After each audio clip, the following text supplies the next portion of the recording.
Hi, I'm in chapter 13 of Recovering Biblical Manhood and Womanhood. The chapter is The Church as Family. We're going to learn how the model of family, the ideal family, is good for church life. The analogy between the natural family and God's household therefore suggests the same procedures for God's household. Responsibility for management may, in a broad sense, be delegated and distributed throughout God's household. But the overseers, as fathers in the household, possess more ultimate authority. The overseers ought to be men, in analogy with the fact that the father, and not the mother of a family, possesses higher authority. Family cases involving widows, divorcees, and absent fathers show that sometimes women must exercise authority in the absence of any better alternatives. But such situations are far from ideal. And they do not negate the principal point that ideally fathers are to exercise overall authority in both family and church. When we deviate from God's pattern with the absence of godly fatherly leadership within the church, will make affirmation of the fatherhood of God closer to an abstraction. God's fatherhood is, of course, illustrated preeminently in the great deeds of the history of redemption that embody his fatherly rule, care, and discipline. But we are richer in our understanding of God because most of us have enjoyed having a human father.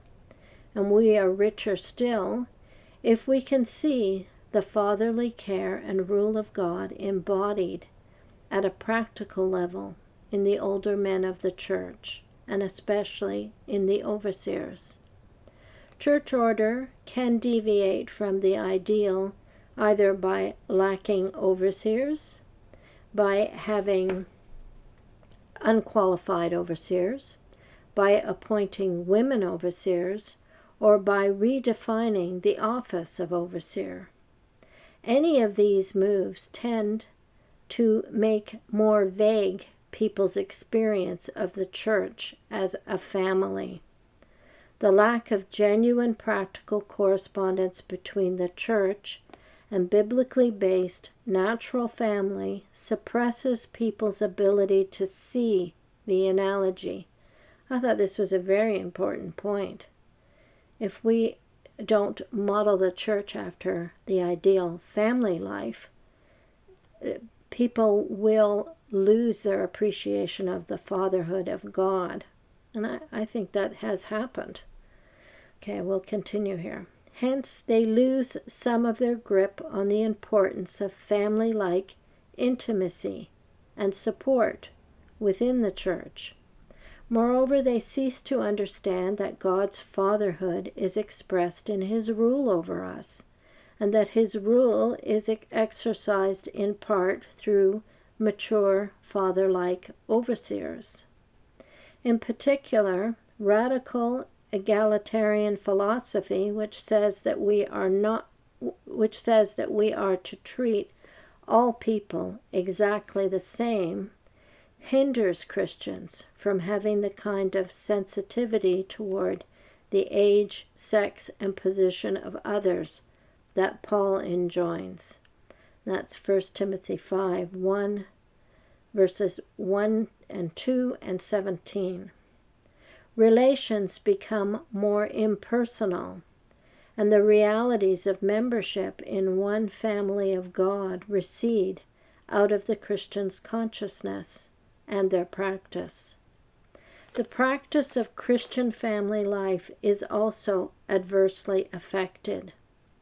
Most people learn far better from example and from teaching closely related to their leaders' examples than they do from teaching in the abstract. So how do they properly assimilate teachings about family life? Ideally, they imitate the family lives of their church leaders. But this imitation is most effective if they can actually see something of the family life of their leaders. For example, in a smaller group meeting in a home, they can see the way the leader conducts himself with respect to the other family members present for worship. Christian worship in smaller groups becomes something very like family worship, which ought to be the heartbeat of life for each particular family. The whole process becomes confused when distinctions between men and women, fathers and mothers, are overlooked. Ordinary families have no direct models to build on. I'm going to link to a video based on a book I read called Slow Church.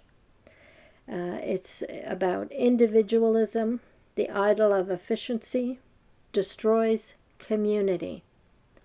So the lack of a family, ideal family model for church life and the intimacy that should be in family life gets lost when we start to switch things up to please modern thinking, I would say.